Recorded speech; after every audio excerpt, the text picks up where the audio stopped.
গল্পকথন by Kallol চ্যানেলে আপনারা শুনছেন জুল ভার্নের মাস্টার অফ দ্য ওয়ার্ল্ড, আজ চতুর্থ পর্ব। অনেক আলোচনার পর আমি আর ওয়েলস একমত হলাম যে ওটার পক্ষে তো এরকম জায়গায় উপযুক্ত। সবশেষে ওটাকে দেখা গিয়েছিল লেক সুপিরিয়রে। সেখান থেকে লেক ইরি আসতে হলে তাকে আসতে হতো মিশিগানের রাস্তা দিয়ে, কিন্তু ওই অঞ্চলে পুলিশ ও জনসাধারণ কড়া নজর রাখা সত্ত্বেও এটা কারোর চোখে পড়েনি। সুতরাং জলপথেই এটা এসেছে। লেক সুপিরিয়র আর লেক ইরির মাঝে গ্রেট লেকের অজস্র হ্রদ আর নদী ছড়িয়ে আছে। এই ধরনের একটা সাবমেরিন অনায়াসেই সেই পথ ধরে আসতে পারে সবার চোখ বাঁচিয়ে।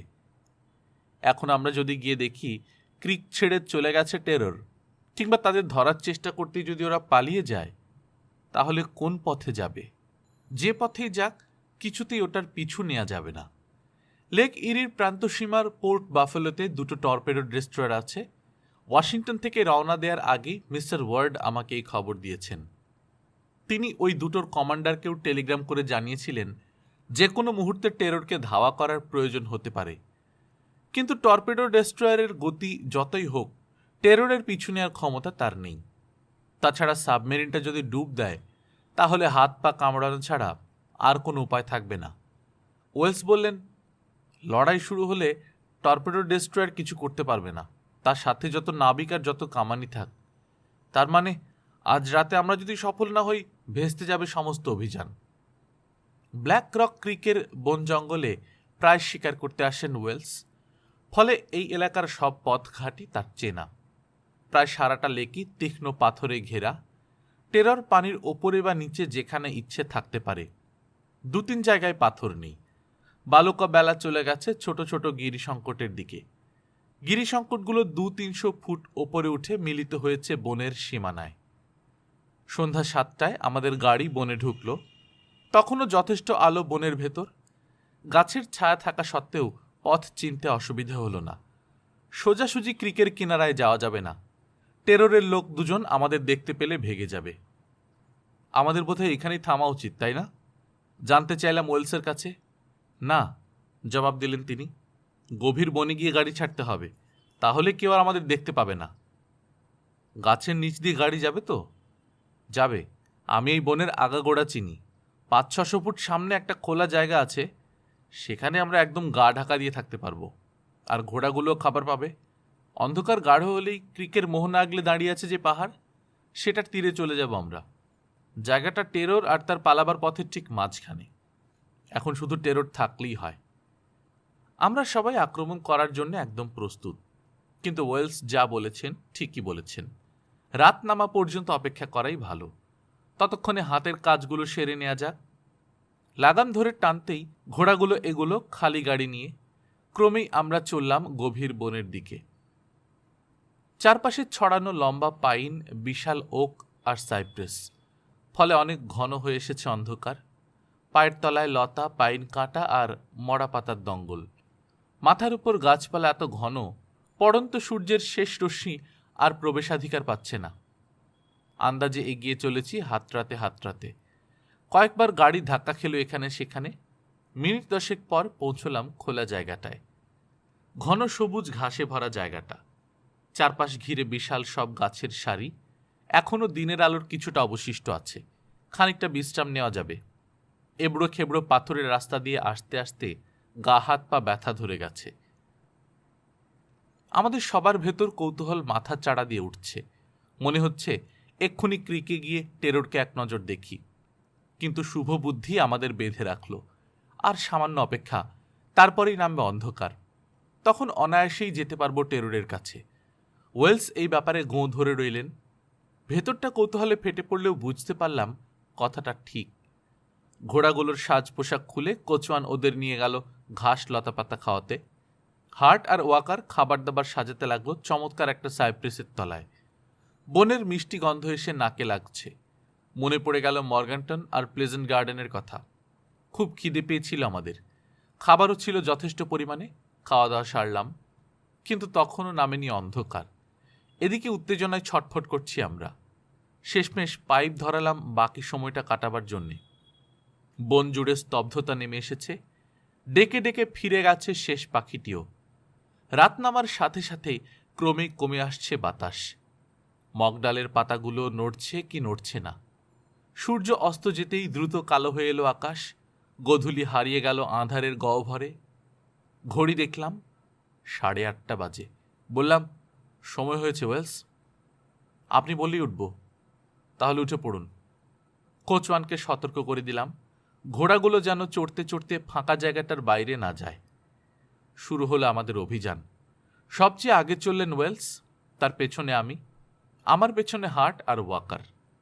ওয়েলস পথ দেখিয়ে না চললে এই গাঢ় অন্ধকারে এক ধাপও এগোতে পারতাম না। কিছুক্ষণের মধ্যেই আমরা বনের শেষ প্রান্তে পৌঁছে গেলাম। সামনেই ব্ল্যাক রক ক্রিকেট তীর, চারদিক নিস্তব্ধ, জনপ্রাণীর চিহ্নও নেই কোথাও। নির্ভয়ে এগোতে পারবো আমরা। টেরর যদি এখনো থাকে তাহলে নিশ্চয়ই নোঙর ফেলেছে পাথরের আড়ালে। কিন্তু সত্যি আছে তো? এই একটা প্রশ্নই শুধু লটকে আছে আমাদের সামনে। রহস্যময় ঘটনার প্রায় চূড়ান্ত পর্যায়ে এসে পড়েছি আমরা। শিরায় শিরায় রক্ত চঞ্চল হয়ে উঠেছে, হাতুড়ি পেটা শুরু হয়েছে বুকের মধ্যে। ইশারায় এগোতে বললেন ওয়েলস। পায়ের নিচে খসখস করতে লাগলো বালি। আর মাত্র 200 ফুট সামনেই ক্রিকের মোহনা। কয়েক মিনিটের মধ্যেই নিঃশব্দে গিয়ে উপস্থিত হলাম লেকের পাড়ের পাথরের ওপর। দৃষ্টি মেলে দিলাম সামনে। কেউ নেই, কিছুই নেই। 24 ঘন্টা আগে যেখানে টেররকে দেখেছিলেন ওয়েলস, খাঁ খাঁ করছে জায়গাটা। ব্ল্যাক রক ক্রিক ছেড়ে চলে গেছে মাস্টার অফ দ্য ওয়ার্ল্ড। মানুষ মাত্রই মরীচিকা দেখে।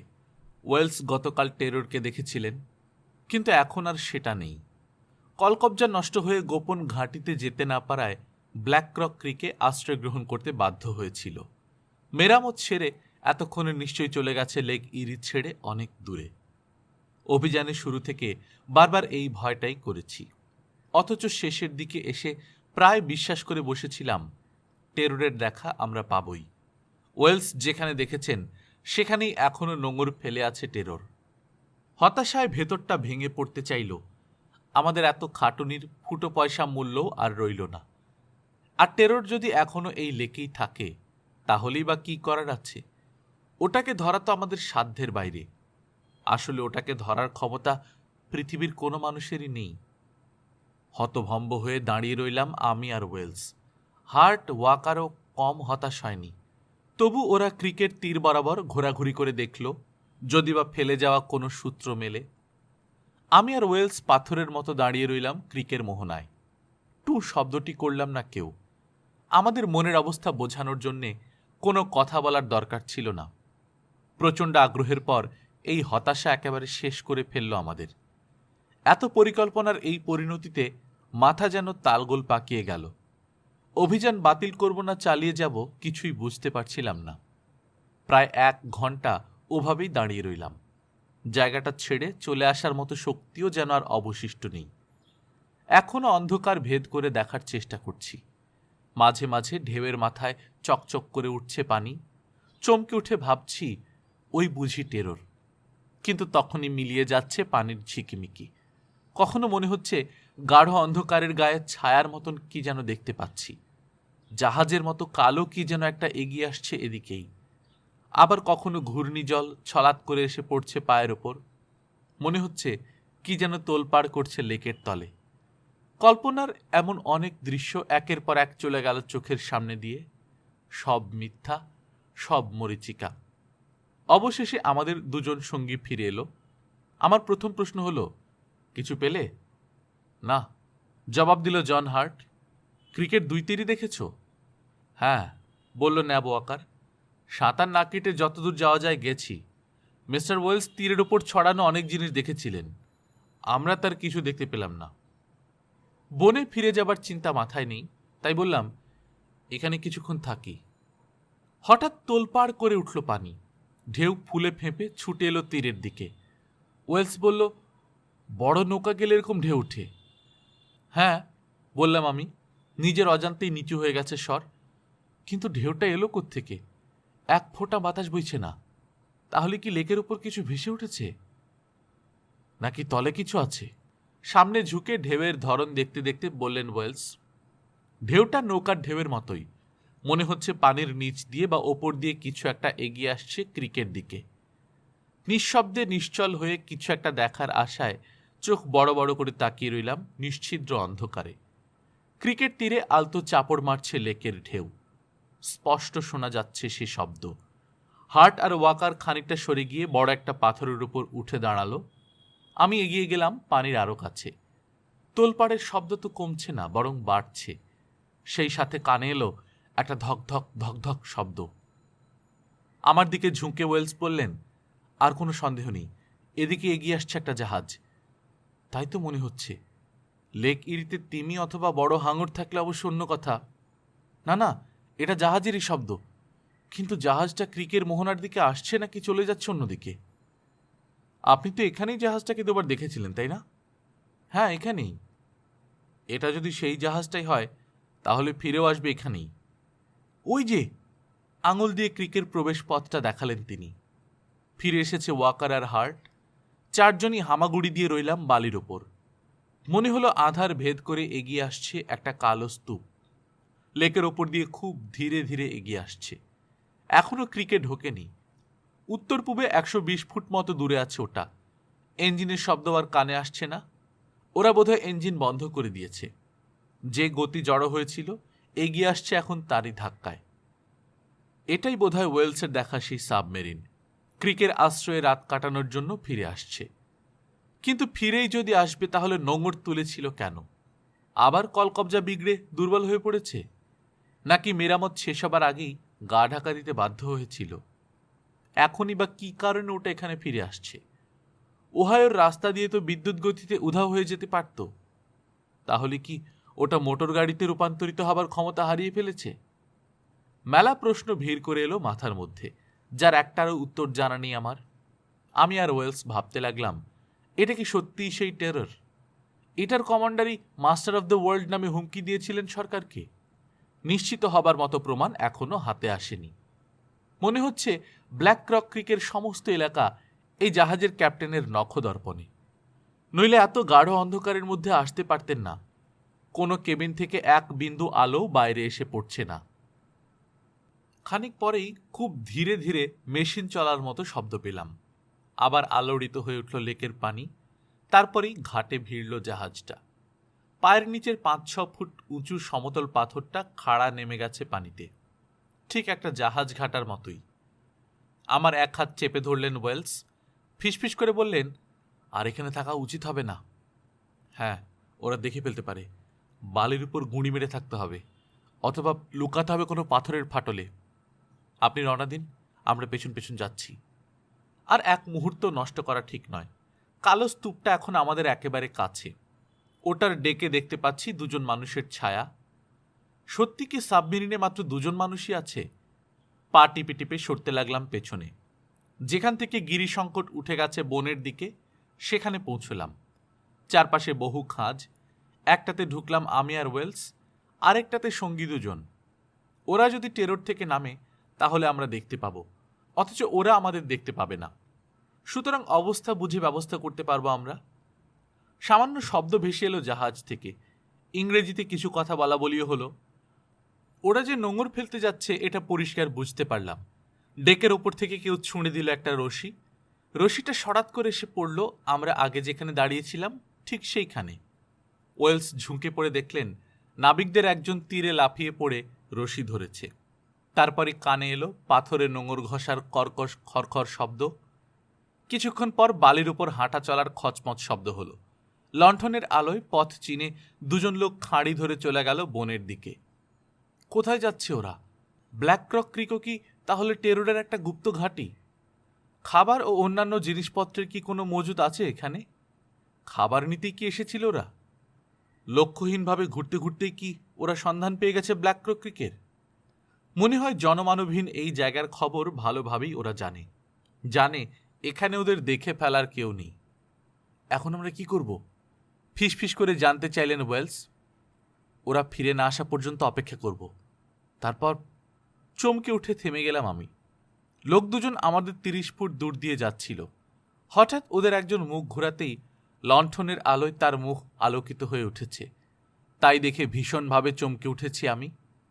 লং স্ট্রিটে আমার বাড়ির সামনে যে দুজন লোককে দেখেছিলাম, নিঃসন্দেহে এ তাদেরই একজন। বুড়ি যেমন এ মুখ ভোলেনি, আমিও ভুলিনি। ওদের দুজনকে কত খুঁজেছি আমি, পাইনি। যে চিঠিতে আমাকে হুমকি দেওয়া হয়েছিল সেটা এদের মারফতই পেয়েছি। আর সন্দেহ নেই এটাই সেই টেরর।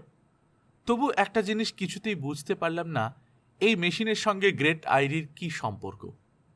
আদ্যপান্ত খুলে বললাম ওয়েলসকে।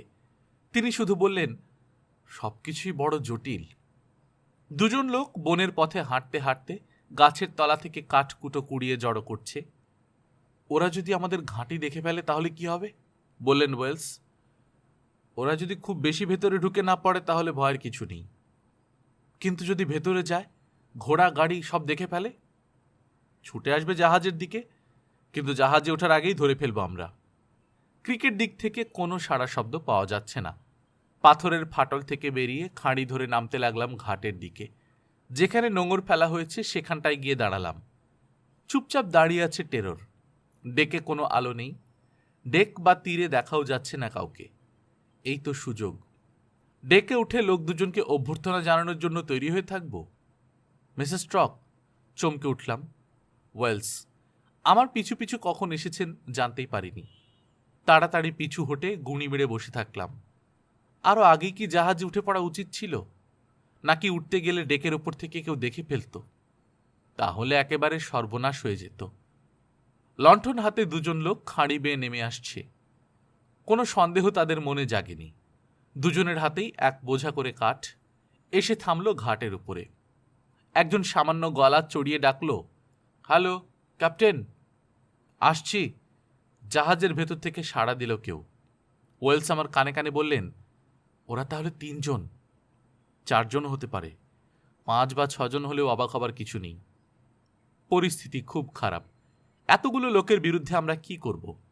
একটা বেচাল হলেই সর্বনাশ হয়ে যাবে। লোক দুটো তো ফিরে এসেছে, ওরা কি কাঠের বোঝা সহ আবার উঠে পড়বে জাহাজে? তারপর সাবমেরিনটা ক্রিক ছেড়ে যাবে, নাকি সকাল পর্যন্ত অপেক্ষা করবে? যদি এখনই চলে যায় তাহলে তো আর ধরতে পারবো না। এটা লেক ইরি ছেড়ে উঠে রাস্তা ধরে চলে যেতে পারে কোনো প্রতিবেশী রাষ্ট্রের ভেতর দিয়ে, অথবা ডেট্রয়েট নদী ধরে লেক হুরন হয়ে গ্রেট লেকে গিয়ে পড়তে পারে। ব্ল্যাক রক ক্রিকের জলরাশি সংকীর্ণ। যে সুযোগ এখানে আছে তেমনটা কি আর কোথাও পাবো? চুপি চুপি ওয়েলসকে বললাম, আমরা 4 জন, আর ওরা কোনো আক্রমণের জন্য তৈরি নেই। অতর্কিত আক্রমণ করে ওদেরকে বেকুব করে দেয়া যাবে। মোট কথা আক্রমণ করব আমরা, তারপর ঈশ্বর যা করার করবেন। সাথের দুজনকে ডাকতে যাচ্ছি, হঠাৎ হাত চেপে ধরলেন ওয়েলস। বললেন, শুনুন। একজন লোক জাহাজটাকে ঘাটের আরও কাছে টেনে এনেছে। ডেক থেকে ক্যাপ্টেন বলল, সব ঠিক আছে তো? আছে ক্যাপ্টেন। আরও 2টো কাঠের বোঝা আছে, তাই না? হ্যাঁ। আরেকবার গেলেই সব কাঠ টেরোরে আনা যাবে। হ্যাঁ, আরেকবার গেলেই হবে। বেশ, তাহলে কাল সকালেই রওনা দেব আমরা। জাহাজটায় কি মাত্র 3 জন লোক? ক্যাপ্টেন অর্থাৎ মাস্টার অফ দ্য ওয়ার্ল্ড আর ওই 2 জন। ওরা কি করবে পরিষ্কার বুঝতে পারলাম। প্রথমে কাঠগুলো তুলবে ডেকে, তারপর জাহাজের ভেতর ঢুকে সোজা ঘুম। আক্রমণ করার পক্ষে সেটাই হবে উপযুক্ত সময়। বাধা দেওয়ার সুযোগ পর্যন্ত ওরা পাবে না। ক্যাপ্টেন নিজে জাহাজ পাহারা দিচ্ছেন, সুতরাং এখন আক্রমণ করাটা হঠকারিতা হবে। আমি আর ওয়েলস একমত হলাম, সবাই আগে ঘুমিয়ে যাক, তারপর ঝাঁপিয়ে পড়ব। 10:30 বাজতে আবার বালির উপর পদশব্দ পাওয়া গেল। লণ্ঠন হাতে লোক দুজন খাঁড়ি ধরে আবার উঠে গেল বনের দিকে। অনেকটা এগিয়ে যেতে ওয়েলসও গেলেন আমাদের সাথের দুজনকে সাবধান করতে। আমি নিঃশব্দে এগিয়ে গেলাম পানির একেবারে কিনারায়। ছোট একটা রশির প্রান্তে ভাসছে টেরর। লম্বা পাতলা ছুঁচলো গড়ন। চিমনি, পাল, মাস্তুল, দড়িদাঁড়া এসবের কোনো বালাই নেই। নিউ ইংল্যান্ডের উপকূলে ছোটাছুটি করা জাহাজের বর্ণনার সাথে এটার চেহারা মিলে যাচ্ছে। আবার ফিরে এলাম পাথরের ফাটলে। সাথে 3 জনও লুকিয়ে আছে পাশের খাঁড়িতে। রিভলভার বের করে দেখে নিলাম আমরা। লোক 2 জন বনে ঢুকেছে 5 মিনিট হলো। যে কোনো মুহূর্তে ফিরে আসতে পারে ওরা। তারপরেও ঘণ্টাখানেক অপেক্ষা করব। সবাই গভীর ঘুমে আচ্ছন্ন হলে আক্রমণ চালাবো। একটু সুযোগও দেওয়া চলবে না। সুযোগ পেলেই লেক ইরি তোলপাড় করে ছুটে চলে যাবে টেরর, অথবা ডুব দেবে পানির তলায়। কখনো এরকম অধৈর্য হয়নি। ছটফট করতে লাগলাম। লোক 2 জন বন থেকে এখনো ফিরছে না কেন? ফেরার পথে নিশ্চয়ই কিছু বাধা পড়েছে। আচমকা ভেসে এলো একটা গোলমালের শব্দ। রাতের স্তব্ধতা খান খান হয়ে গেল ঘোড়ার চিৎকারে। ঘোড়া দুটো পাগলের মতো ছুটে চলেছে তীর বরাবর। এ তো আমাদের ঘোড়া। কোচওয়ান ব্যাটা নিশ্চয়ই ঠিক মতো খেয়াল রাখেনি। খোলা জায়গা ছেড়ে বেরিয়ে এসেছে ঘোড়া দুটো, ছুটে চলেছে বালুতটের উপর দিয়ে। এই সময় দেখা গেল লোক দুজনকে, চোঁ চোঁ দৌড় লাগিয়েছে। নিশ্চয়ই ওরা আমাদের ঘাঁটি আবিষ্কার করে ফেলেছে। সন্দেহ করেছে পুলিশ লুকিয়ে আছে বনে। পুলিশ ওদের উপর নজর রেখেছে, পিছু নিয়েছে, এবার গ্রেপ্তার করবে। তাই মরিয়া হয়ে খাঁড়ির ঝোপঝাড় ভেঙে ছুটে আসছে ওরা। একবার ঘাটে পৌঁছতে পারলেই নোঙর তুলে নিয়ে ঝাঁপিয়ে পড়বে ডেকে। উল্কার মতো উধাও হয়ে যাবে টেরর। আমাদের সমস্ত পরিকল্পনা ধ্বংস হয়ে যাবে। গোহারা হেরে যাব আমরা। ধরো, চিৎকার করে উঠলাম আমি। তাড়াতাড়ি হামাগুড়ি দিয়ে খাঁড়ির দুপাশ থেকে নেমে এলাম আমরা। ওদের পথ রোধ করে দাঁড়ালাম। আমাদের দেখার সাথে সাথে কাঠের বোঝা ছুঁড়ে ফেলে দিল ওরা। রিভলভার বের করে মুহূর্তের মধ্যে গুলি চালালো। একটা গুলি লাগলো হার্টের পায়ে। আমরাও পাল্টা গুলি করলাম, কিন্তু লাগলো না। সোজা ছুটে এলো দুজনেই। কোথাও হোঁচট বা আছাড় খেলো না। ক্রিকেট তীরে পৌঁছে রশি না খুলেই ঝাঁপ দিল জাহাজের উপর। ঝুলতে লাগলো ডেক আঁকড়ে ধরে। লাফিয়ে সামনে এগিয়ে এলেন ক্যাপ্টেন, হাতে রিভলভার। গুলি করলেন। ওয়েলসের গায়ে আলতো আঁচড় কেটে বেরিয়ে গেল বুলেট। ওয়াকার আর আমি রশিটা ধরে তীরের দিকে টানতে গেলাম। এটাকে ঘাটে ভেড়ানোর আগেই রশি কেটে দিয়ে গায়েব হয়ে যাবে না তো? হঠাৎ পাথরের খাঁজ থেকে প্রচণ্ড বেগে ছুটে বেরিয়ে এলো ছেঁড়া নোঙর। একটা হুক আটকে গেল আমার বেল্টে। ছুটন্ত রশির ধাক্কায় ছিটকে পড়ল ওয়াকার। রশি ও হুকের ফাঁদে আটকা পড়ে ছেঁচড়ে এগোলাম সামনে। সবগুলো ইঞ্জিন সর্বশক্তি দিয়ে গর্জে উঠল। লাফিয়ে উঠে ব্ল্যাক রক ক্রিকের পানি মথিত করে তীরের মতো ছুটে বেরিয়ে গেল টেরর। জ্ঞান ফিরতেই চোখে পড়ল দিনের আলো। ছোট্ট একটা কেবিনে শুয়ে আছি আমি। পুরো কাচে ঢাকা পোর্ট হোল দিয়ে সামান্য আলো ঢুকছে। কতক্ষণ ধরে এখানে শুয়ে আছি, কেই বা এখানে রেখে গেছে, কিছুই জানি না। তবে আলোর ভাব দেখে মনে হলো দুপুর হয়নি এখনো। সরু একটা বাঙ্কে শুয়ে আছি আমি। কম্বলে শরীর ঢাকা। ভেজা কাপড় চোপড় শুকিয়ে ঝুলিয়ে রাখা হয়েছে এক কোণে। নোঙরে হুকের হ্যাচকা টানে ছেঁড়া বেল্টটা পড়ে আছে মেঝেতে। আহত হইনি আমি, কাটা ছেঁড়ার দাগও নেই। শুধু কিছুটা ক্লান্তি বোধ করছি। কোনো আঘাত লেগে জ্ঞান হারাইনি। রশির সাথে জড়িয়ে পানিতে পড়ে গিয়েছিলাম। তারপর ছুটে চলেছিলাম পানির নিচ দিয়ে। এদের কেউ পানি থেকে তুলে না নিলে দম বন্ধ হয়ে মারাই যেতাম। এখন কি আমি টেররে? ক্যাপ্টেন আর তার দুই সাথী ছাড়া কি অন্য কেউ নেই? তাই হবে। সংঘর্ষের পুরো দৃশ্যটাই ভেসে উঠল চোখের সামনে। গুলি খেয়ে বালির উপর পড়ে আছে আহত হার্ট। একের পর এক গুলি ছুঁড়ে চলেছেন ওয়েলস। হুকটা আমার বেল্টে আটকে যাবার আগে রশির ঘায়ে ছিটকে পড়েছে ওয়াকার। তাহলে ওরা কোথায়? ওরা হয়তো ভেবেছে লেক ইরিতে পড়ে শেষ হয়ে গেছি আমি। কিন্তু টেরর এখন কোথায়? যাচ্ছি বা কোন পথে? এটা কি মোটর গাড়ি হয়ে ছুটে চলেছে কোনো প্রতিবেশী রাষ্ট্রের ভেতর দিয়ে? যদি তাই হয়, যে কয়েক ঘন্টা আমি সংজ্ঞাহীন ছিলাম, সেই ফাঁকে এটা বহুদূর চলে এসেছে। নাকি সাবমেরিন হয়ে ছুটে চলেছে লেকের তলা দিয়ে? না, বিস্তৃত তরল কিছুর উপর দিয়ে চলেছে টেরর। পানির তলায় ডুবে থাকলে কেবিনে সূর্যের আলো এসে পড়ত না। আর মোটর যত ভালো পথ দিয়ে যাক, ঝাঁকুনি টের পাওয়া যাবেই। তবে এটা লেক ইরিতে আছে কিনা বলা কঠিন। ডেট্রেট নদী হয়ে লেক হুরন বা লেক সুপিরিয়রে ঢুকে পড়তে পারে। ঠিক করলাম ডেকে যাব। যা হয় হবে। ওখানে গেলেই হয়তো সব বোঝা যাবে।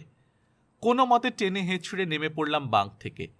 জামা কাপড় পরলাম, তবে খুব একটা উৎসাহ পাচ্ছি না। কেবিনটায় তালা দিয়ে রাখেনি তো? একটাই পথ আছে বেরোনোর, মই বেয়ে উঠে মাথার ওপরকার হ্যাচওয়ে দিয়ে। ওপরে উঠে ঠেলা দিতেই খুলে গেল হ্যাচ। অর্ধেকটা শরীর বের করে আনলাম ডেকের ওপর। সামনে পেছনে দুপাশে তাকালাম। ছুটে চলেছে টেরর। যতদূর চোখ যায় শুধু ঢেউ আর ঢেউ। উপকূলের চিহ্ন মাত্র নেই। আকাশ আর সাগরের দিগন্ত রেখা ছাড়া আর কিছুই দেখা যাচ্ছে না। এটা লেক না সাগর তা সহজেই বোঝা যাবে। বোতে লেগে দুপাশে ফোয়ারার মতো ছুটে যাচ্ছে পানি। কাঁটার মতো ফুটছে আমার গায়ে। পানি মুখে নিয়ে দেখলাম মিষ্টি। তাহলে এখনো বুঝি লেক ইরিতেই আছি। সূর্য দেখে বুঝলাম দুপুর হয়নি এখনো। অর্থাৎ ব্ল্যাক রক ক্রিক ছেড়ে আসার পর বড়জোর 7-8 ঘন্টা কেটেছে। আজ তাহলে 31 জুলাই। লেক ইরি লম্বায় 200 মাইল আর চওড়ায় 50 মাইলেরও বেশি। অতএব ডাঙা চোখে না পড়াটা অবাক হবার মতো কিছু নয়। দক্ষিণ পূবে আমেরিকা বা উত্তর পশ্চিমে কানাডার আভাস পর্যন্ত পাচ্ছি না। ডেকে দুজন লোক দেখলাম, একজন বোতে দাঁড়িয়ে সামনের দিকটা দেখছে, আরেকজন স্টার্নে। সূর্যের অবস্থান দেখে মনে হলো উত্তর পূবে চলেছে টেরর। এই দুজনই ব্ল্যাক রক ক্রিকের খাঁড়ি দিয়ে কাঠ সংগ্রহ করতে গিয়েছিল। চারপাশে তাকালাম ক্যাপ্টেনকে দেখার জন্যে, নেই। একেবারে অস্থির হয়ে উঠলাম। কখন দেখব এই বিস্ময়কর মেশিনের আবিষ্কারকর্তাকে, সেই বিরাট ব্যক্তিত্বকে যিনি নাড়া দিয়েছেন সারা বিশ্বকে, মাস্টার অফ দ্য ওয়ার্ল্ড নাম নিয়ে যুদ্ধে আহ্বান করেছেন সমগ্র মানবজাতিকে। বোতে দাঁড়ানো লোকটার পাশে গেলাম। মিনিট খানেক চুপ করে থাকার পর বললাম, ক্যাপ্টেন কোথায়? আধ বোঝা চোখে আমার দিকে চেয়ে দেখল লোকটা। ভাবখানা আমার কথা বুঝতে পারেনি, কিন্তু গত রাতে ওকে ইংরেজিতে কথা বলতে শুনেছি। ব্যাপারটা কি? ডেকে যখন বেরিয়ে আসি তখনও আমাকে দেখে মোটেই অবাক হয়নি ব্যাটা। আমার দিকে পেছন ফিরে দিগন্তের দিকে চেয়ে রইল সে। জেদ চেপে গেল আমার। এগোলাম স্টার্নের দিকে। ওই লোকটাকে জিজ্ঞেস করে দেখব, কিন্তু আমাকে ওর দিকে এগোতে দেখেই হাত নেড়ে নিষেধ করল লোকটা। ভাবলাম যখন কেউ কোনো কথা বলতে চাইছে না তখন ঘুরে ফিরে মেশিনটাকে ভালো করে দেখব। ধীরে সুস্থে মেশিনটার নির্মাণ কৌশল দেখতে লাগলাম। ডেক ও ডেকের ওপরকার সমস্ত জিনিস অচেনা কোনো ধাতুর তৈরি। ডেকের মাঝখানে আধখোলা একটা ঢাকনি, ঢাকনির ফাঁক দিয়ে দেখা যাচ্ছে নিচের ইঞ্জিন রুম। প্রায় নিঃশব্দে নিয়মিত ছন্দে কাজ করে চলেছে অসংখ্য কলকবজা। আগেই দেখেছি, এবারও খেয়াল করলাম পাল, মাস্তুল, দড়িদড়া কিছুই নেই। পতাকা ওড়াবার জন্য স্টার্নে কোনো দণ্ড পর্যন্ত নেই। বোর দিকে উঁকি দিচ্ছে একটা পেরিস্কোপের মাথা। এটার সাহায্যেই মেশিনটাকে পানির নিচে চালানো হয়। দুভাঁজ করা কি একটা যেন জিনিস জড়ানো আছে মেশিনের গায়ে। কোনো কোনো ডাচ বোটে এই ধরনের গ্যাংওয়ে দেখা যায়। বুঝলাম না এটার কি ব্যবহার। বোতে দেখলাম 3 নম্বর হ্যাচওয়ে। এটার নিচে বোধহয় ওই লোক দুটোর কেবিন আছে। একই রকম আরেকটা হ্যাচ দেখলাম স্টার্নে। এর নিচেই বোধহয় ক্যাপ্টেনের কেবিন। এখনো দেখাই হলো না তার সাথে। প্রতিটা হ্যাচ বিশেষ এক ধরনের রবার দিয়ে মোড়া। এতে পানির নিচে ডুব দিলে এক বিন্দু পানিও ঢুকবে না। যে মোটরের শক্তিতে মেশিনটা এত জোরে ছুটতে পারছে সেটাকে দেখলাম না কোথাও। কোনো প্রোপেলার চোখে পড়ল না। বিদ্যুৎ গতিতে ছুটে চলেছে টেরর। পেছনে রেখে যাচ্ছে দীর্ঘ মসৃণ ফেনিল জলরেখা। মেশিনটা এত চমৎকারভাবে তৈরি, কোনো ঢেউ উঠছে না বললেই চলে। তরঙ্গ বিক্ষুব্ধ সাগরের বিশাল ঢেউয়ের মাথার ওপর দিয়েও এটা অনায়াসেই চলে যেতে পারবে। এটা বাষ্প বা পেট্রোল চালিত নয়, তা আমার জানা আছে। মোটর গাড়ি বা সাবমেরিনে যেরকম তেলের গন্ধ পাওয়া যায় সেরকম কোনো গন্ধ পাচ্ছি না। এটা তাহলে নিশ্চয়ই উচ্চ ক্ষমতা সম্পন্ন বিদ্যুৎ চালিত। কিন্তু এই বিদ্যুৎ আসছে কোত্থেকে? ব্যাটারি নাকি অ্যাকুমুলেটর থেকে? অথবা অজ্ঞাত কোনো প্রণালীতে বায়ুমণ্ডল বা পানি থেকেই তৈরি হচ্ছে বিদ্যুৎ? কোনোদিন কি এই রহস্যের সমাধান খুঁজে পাব? আবার মনে পড়ল ব্ল্যাক রক ক্রিকেট ছেড়ে আসা সঙ্গীদের কথা। একজন আহত হয়েছিল, জানি না অন্য দুজন আহত হয়েছে কিনা। আমাকে রশিতে জড়িয়ে পড়তে দেখেছে ওরা। টেররে তুলে নিয়ে আমাকে জামাই আদর যে করা হবে না এটুকু বোঝার মতো বুদ্ধি ওদের আছে। সুতরাং ওদের কাছে আমি মৃত, তাতে কোনো সন্দেহ নেই। টলেডো থেকে এতক্ষণে নিশ্চয়ই টেলিগ্রাম চলে গেছে মিস্টার ওয়ার্ডের কাছে। এই সংবাদ পেয়ে কে আর লাগবে মাস্টার অফ দ্য ওয়ার্ল্ডের পেছনে? ক্যাপ্টেনের প্রতীক্ষায় ডেকে দাঁড়িয়ে এসব চিন্তাভাবনাই মাথা জুড়ে রইল। কিন্তু দাঁড়িয়ে থাকাই সার হলো।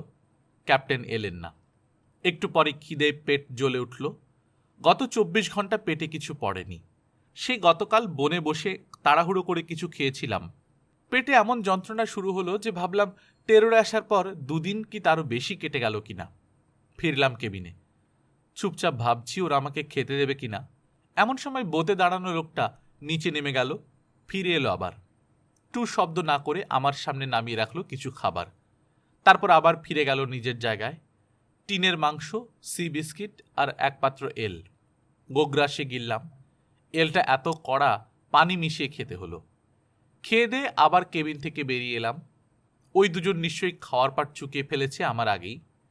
এবারও আমাকে দেখে একটাও কথা বলল না ওরা। আবার ডুবে গেলাম চিন্তায়। কবে শেষ হবে এই অভিযান? ক্যাপ্টেনকে কি শেষ পর্যন্ত দেখতে পাবো? তিনি কি আমাকে ছেড়ে দেবেন, নাকি নিজেই সেই ব্যবস্থা করতে পারবো? সব কিছু নির্ভর করবে পরিস্থিতির উপর। কিন্তু টেরর যদি তীর থেকে বহু দূরে অথবা পানির নিচে থাকে, তাহলে পালাবো কি করে? না, ওটা ডাঙায় উঠে মোটরে পরিণত না হওয়া পর্যন্ত অপেক্ষা করাই ভালো। তখন পেয়েও যেতে পারি কোনো সুযোগ। সবচেয়ে বড় কথা, আজগুবি চিন্তা করে লাভ কি? পালাবার সুযোগ পেলেও আমি পালাবো না। টেররের গুপ্ত রহস্য না জেনে পালিয়ে যাওয়া কি সম্ভব আমার পক্ষে? এখন পর্যন্ত আমার অভিযান সফল হয়নি। বেঘরে প্রাণটা যেতে বসেছিল। আগামীতে হয়তো আরও দুর্ভোগ কপালে আছে। তবু একদিক দিয়ে বিচার করলে অন্তত একটা ধাপে গিয়েছি। টেররের ভেতরে তো ঢুকেছি, কিন্তু পৃথিবীর সাথে আবার যোগাযোগ হবে কি কখনো? মাস্টার অফ দ্য ওয়ার্ল্ড স্বেচ্ছায় আউটল হয়েছেন। আমিও তো বর্তমানে মানুষের আওতার বাইরে। তাহলে টেররে উঠেই বা লাভ কি হলো? এখনো উত্তর পূবেই চলেছে টেরর। লম্বালম্বিভাবে পার হচ্ছে লেক ইরি। অর্ধেক বেগে ছুটছে, নইলে কয়েক ঘন্টা আগেই পৌঁছে যেত লেকের উত্তর পূব প্রান্তে। এদিকেই আছে নায়াগ্রা নদী। নায়াগ্রা আবার গিয়ে পড়েছে লেক অন্টারিওতে। মাঝখানে সেই বিশ্ববিখ্যাত জলপ্রপাত। বাফালো শহর থেকে মাইল 15 দূরে। টেরর এসেছিল ডেট্রয়েট নদী দিয়ে, যাচ্ছে নায়াগ্রা দিয়ে।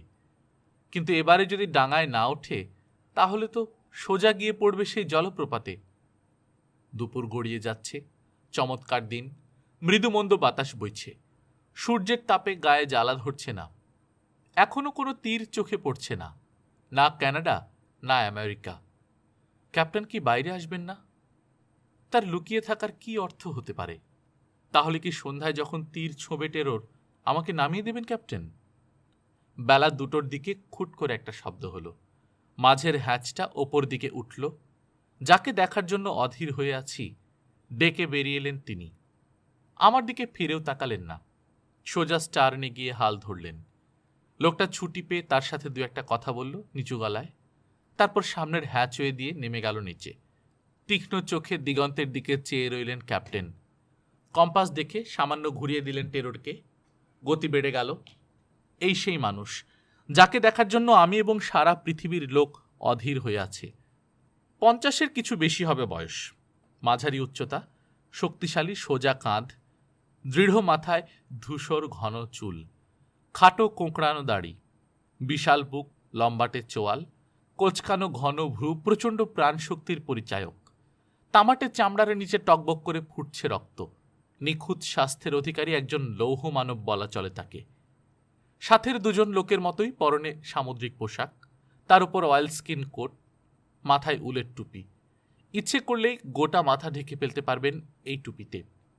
ক্যাপ্টেনকে এর আগেও আমি দেখেছি। লং স্ট্রিটে আমার বাড়ির সামনে যে দুজন লোক দেখেছিলাম, ইনি তাদেরই একজন। আমি যদি তাকে চিনতে পারি, তিনিও নিশ্চয়ই আমাকে চিনেছেন। বুঝতে পেরেছেন গ্রেট আইরির রহস্য ভেদ করার জন্য যে লোকটি ছুটে গিয়েছিল, আমি সেই লোক, চিফ ইন্সপেক্টর স্ট্রক। কৌতূহলী চোখে চেয়ে রইলাম তার দিকে। ফিরেও তাকালেন না তিনি। ভাবখানা এমন, নতুন একটা লোক যে ডেকে আছে তার কিছুই জানেন না।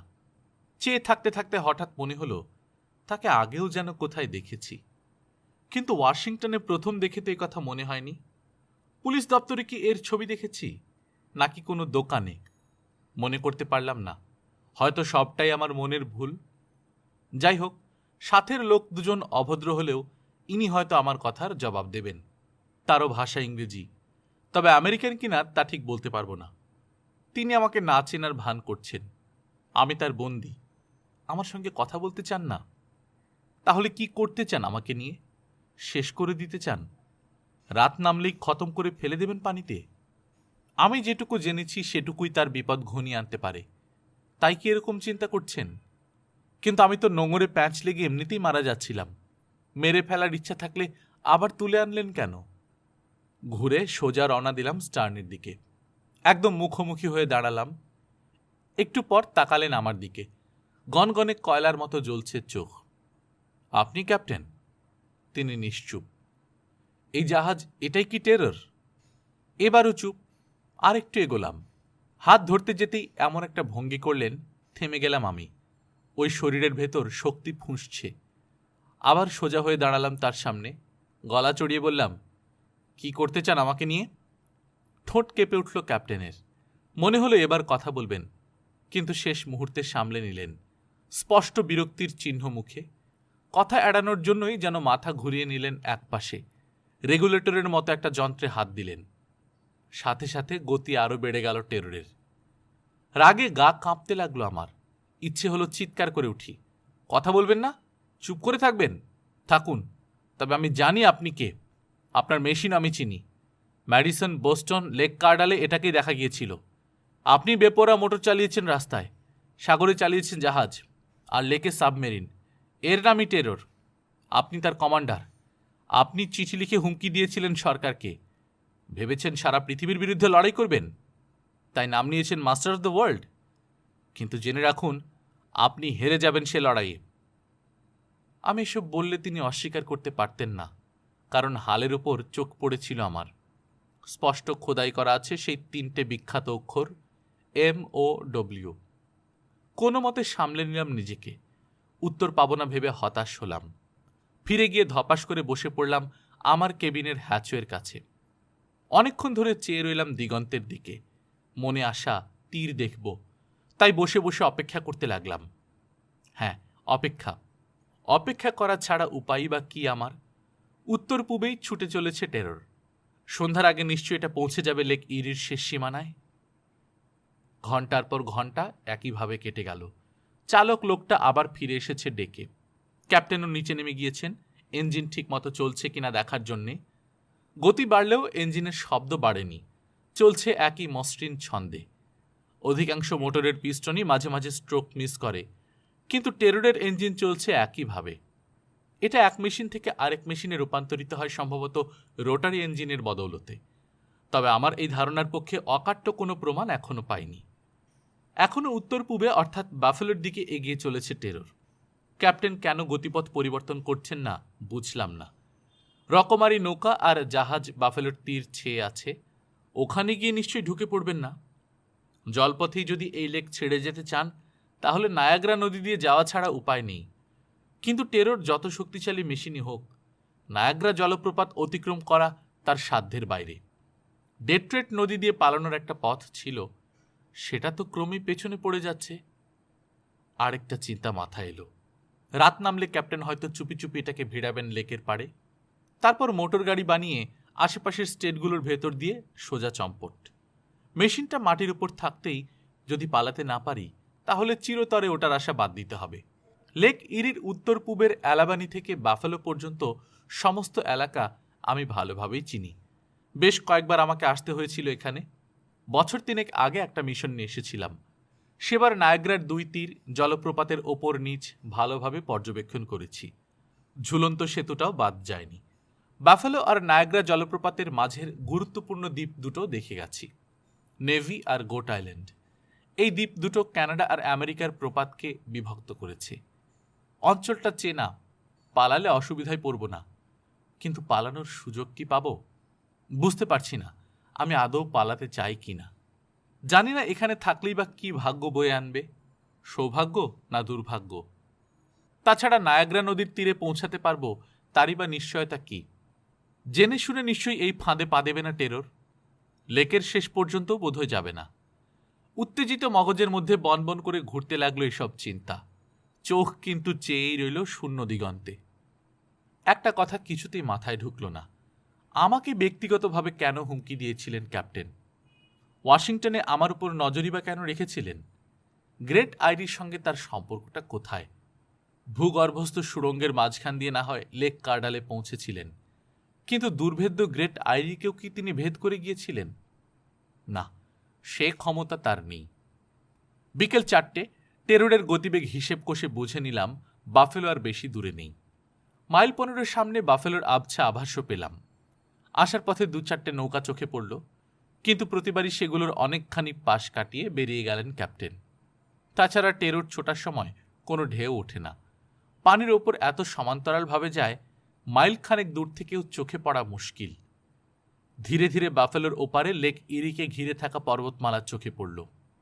প্রণালীটা দেখতে অনেকটা ফানেলের মতো। এর ভেতর দিয়েই লেকের পানি গিয়ে পড়ছে নায়াগ্রা নদীতে। ডান দিকে কিছু বালিয়াড়ি ও গাছের জটলা, দূরে দেখা যাচ্ছে কয়েকটা মালবাহী স্টিমার আর পালতোলা মাছ ধরা নৌকা। আকাশের গায়ে ধোঁয়ার সারি মুহূর্তে মিলিয়ে যাচ্ছে পূবালি বাতাসে। ক্যাপ্টেনের ভাবসাব কিছুই বুঝতে পারছি না। এখনো বাফেলোর দিকেই চলেছেন। ওদিকে আর এগোনো ঠিক হবে না, এটা কি তার বোঝা উচিত নয়? প্রতি মুহূর্তেই আশা করছিলাম এই বুঝি হালের মোচড়ে মাথা ঘুরে যাবে, টেরর এগোবে পশ্চিম তীরের দিকে অথবা ডুব দেবে পানির নিচে। অবশেষে হালধারী লোকটা উত্তর পূব তীর দেখতে দেখতে তার সাথীকে কি যেন একটা ইশারা করল। সাথে সাথে সে বোট ছেড়ে মাঝের হ্যাচওয়ে দিয়ে নেমে গেল ইঞ্জিন রুমে। ডেকে উঠে এলেন ক্যাপ্টেন। হালধারীর কাছে গিয়ে নিচু স্বরে কথা বলতে লাগলেন। সে বাফেলোর দিকে হাত তুলে দেখালো। স্টারবোর্ডের 500 মাইল সামনে কালো দুটো ফুটকি চোখে পড়ল। ক্যাপ্টেন মনোযোগ দিয়ে সেটা দেখলেন, তারপর স্ট্রাক করে বসে পড়লেন স্টার্নে। গতিপথ বদলালেন না। 15 মিনিট পর বুঝলাম ওই কালো ফুটকি দুটো আসলে ধোঁয়ার কুণ্ডলী। কুণ্ডলী দুটো ক্রমেই বড় হচ্ছে। লম্বাটে নিচু দুটো স্টিমার বাফেলো বন্দর ছেড়ে দ্রুত বেগে এদিকেই এগিয়ে আসছে। চকিতে মনে পড়ল এ দুটো স্টিমার নয়, টর্পেডো ডেস্ট্রয়ার। এগুলোর কথাই বলেছিলেন মিস্টার ওয়ার্ড। দুটো ডেস্ট্রয়ারই অত্যাধুনিক। এগুলোই দেশের সর্বোচ্চ গতিবেগ সম্পন্ন জলযান। ঘন্টায় 30 মাইল বেগে ছুটতে পারে। টেররের গতিবেগ অবশ্য আরও বেশি। তাছাড়া টেরর পানিতে ডুব দিলেই তোদের জারিজুরি শেষ। ওগুলো ডেস্ট্রয়ার না হয়ে সাবমেরিন হলে তবু কিছুটা টক্কর দিতে পারত, তবে সেই অবস্থাতেও খুব একটা সুবিধে করতে পারত বলে মনে হয় না। ডেস্ট্রয়ার দুটো সম্ভবত খবর পেয়েছে ওয়েলস মারফত। টলেডো ফিরেই তিনি টেলিগ্রাম করে জানিয়েছেন, হেরে গেছি আমরা। ফুল স্পিডে ছুটে আসছে ডেস্ট্রয়ার। সব দেখেও কোনো পাত্তা দিলেন না ক্যাপ্টেন। একইভাবে এগোতে লাগলেন নায়াগ্রার দিকে। ওদের মতলবটা কি? সম্ভবত লেকের সরু মুখে গিয়ে বাধা দেবে, তাহলে নায়াগ্রা যাবার পথ বন্ধ হয়ে যাবে টেররের। নিজের হাতে এবার হাল ধরলেন ক্যাপ্টেন।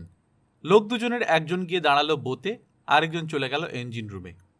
আমাকে কি কেবিনে যেতে বলবেন? আমার দিকে ফিরেও তাকালো না কেউ। আমি একটা মানুষ যে ডেকে আছি যেন জানেই না ওরা। চিন্তা ঝেড়ে ফেলে মনোযোগ দিয়ে দেখতে লাগলাম ডেস্ট্রয়ার দুটোকে। দূরত্ব যখন আর 2 মাইল, তখন দুটো সরে গেল দুদিকে। দুপাশ থেকেই এবার গোলাবর্ষণ করতে পারবে। ক্যাপ্টেনের দিকে তাকালাম, মুখে ভীষণ অবজ্ঞার ছাপ। ডেস্ট্রয়ার দুটো যে তার কিছুই করতে পারবে না এই ব্যাপারে যেন একেবারে নিশ্চিত। গতিবেগ বাড়ালেই ওই দুটোকে পেছনে ফেলে যেতে পারবেন।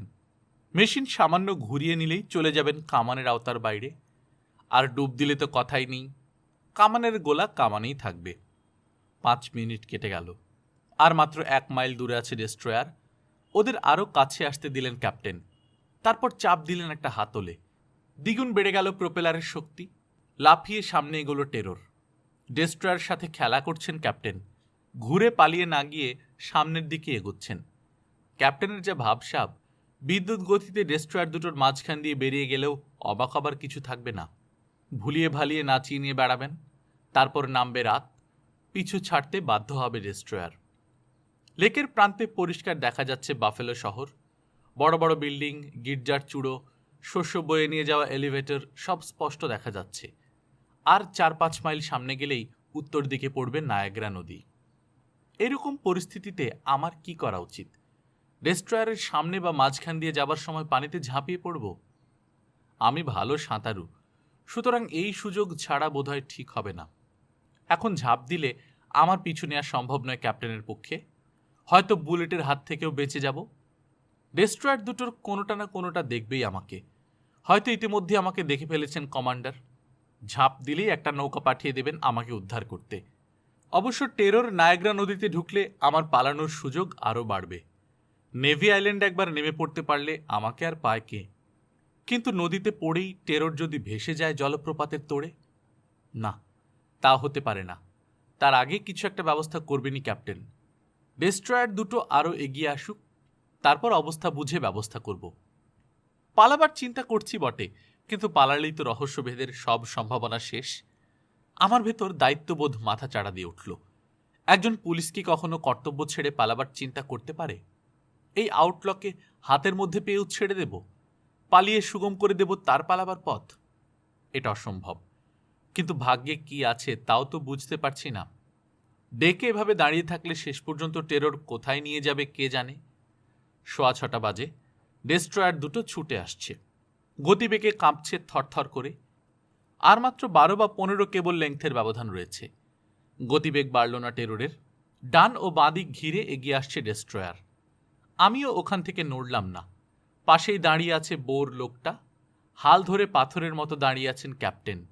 ভুরু কুঁচকানো, চোখ জ্বলছে জলজল করে, যেন অপেক্ষা করছেন শেষ মুহূর্তে দেখাবেন ওস্তাদের মার।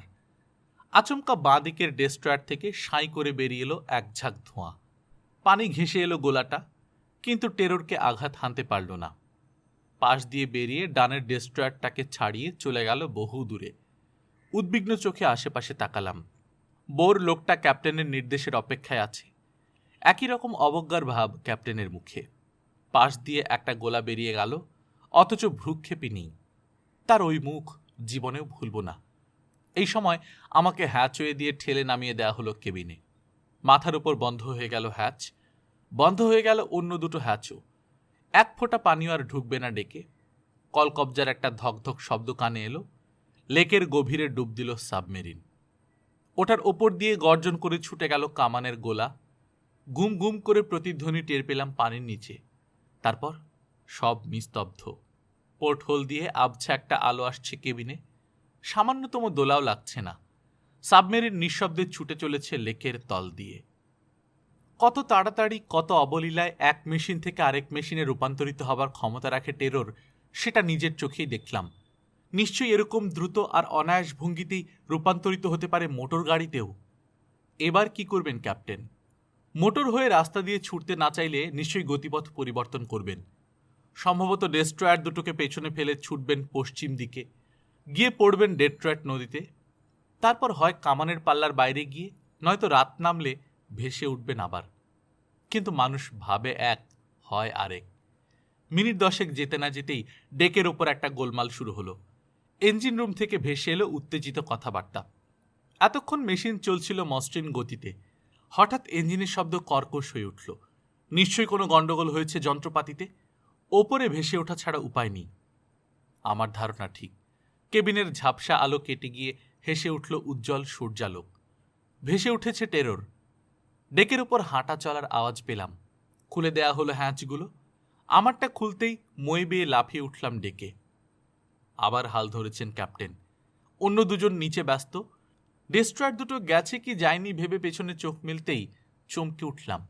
যায়নি, মাত্র সিকি মাইল দূরে। টেররকে ইতিমধ্যেই দেখতে পেয়েছে ওরা। পিছু ধাওয়া শুরু করেছে সাথে সাথে।